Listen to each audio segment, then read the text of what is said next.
নমস্কার থেকে। নমস্কার। আজকে আমাদের নিবেদন কবিগুরু রবীন্দ্রনাথ ঠাকুরের লেখা কবিতা বীরপুরুষ। মনে করো যেন বিদেশ ঘুরে মাকে নিয়ে যাচ্ছি অনেক দূরে, তুমি যাচ্ছ পালকিতে মা চড়ে, দরজা দুটো একটুকু ফাঁক করে। আমি যাচ্ছি রঙা ঘোড়ার পরে, টকবগিয়ে তোমার পাশে পাশে। রাস্তা থেকে ঘোড়ার খুঁড়ে খুঁড়ে রাঙা ধুলোয় মেঘ উড়িয়ে আসে। সন্ধে হলো, সূর্য নামে ফাটে, এলেম যেন জোড়া দিঘির মাঠে। ধুধু করে যেদিক পানে চাই, কোনোখানে জনমানব নাই। তুমি যেন আপন মনে তাই ভয় পেয়েছো, ভাবছো এলেম কোথা? আমি বলছি ভয় করো না মাগো, ওই দেখা যায় মরা নদীর সোতা। চোর কাটাতে মাঠ রয়েছে ঢেকে, মাঝখানেতে পথ দিয়েছে বেঁকে। গরু বাছুর নেই কোনোখানে, সন্ধে হতেই গেছে গায়ের পানে। আমরা কোথায় যাচ্ছি কে তা জানে, অন্ধকারে দেখা যায় না ভালো। তুমি যেন বললে আমায় ডেকে, দিঘির ধারে ওই যে কিসের আলো।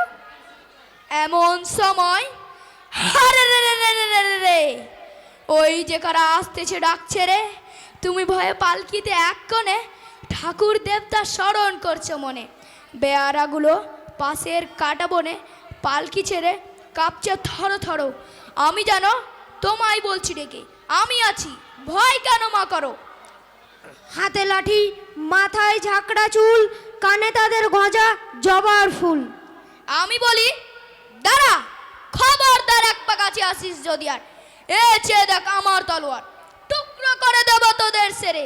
শুনে তারা লম্ফ দিয়ে উঠে চেঁচিয়ে উঠল, হারে রে রে রে রে রে রে। তুমি বললে যাসনে খোকা ওরে। আমি বলি দেখো না চুপ করে, ছুটিয়ে ঘোড়া গেলেন তাদের মাঝে। ঢাল তলোয়ার ঝনঝনিয়ে বাজে, কি ভয়ানক লড়াই হলো মাঝে তোমার, শুনে দেবে কাটা।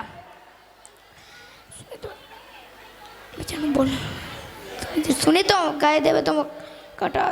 তুমি এত লোক যে পালিয়ে গেল ভয়ে, কত লোকের মাথা পড়লো কাটা।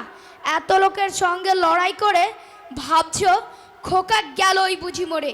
আমি তখন রক্ত মেখে ঘেমে বলছি এসে লড়াই গেছে থেমে। তুমি শুনে পালকি থেকে নেমে চুমু খেয়ে নিচ্ছ আমায় কোলে, বলছো ভাগ্যে খোকা সঙ্গে ছিল, কি দুর্দশাই হতো তা না হলে। রোজ কত কি ঘটে যাহা তাহা, এমন কেন সত্যি হয় না আহা। ঠিক যেন এক গল্প হতো তবে, শুনতো যারা অবাক হতো সবে। দাদা বলতো, কেমন করে হবে, খোকার গায়ে এত কি জোর আছে। পাড়ার লোকে সবাই বলতো শুনে, ভাগ্যে খোকা ছিল মায়ের কাছে। নমস্কার। ধন্যবাদ। ধন্যবাদ।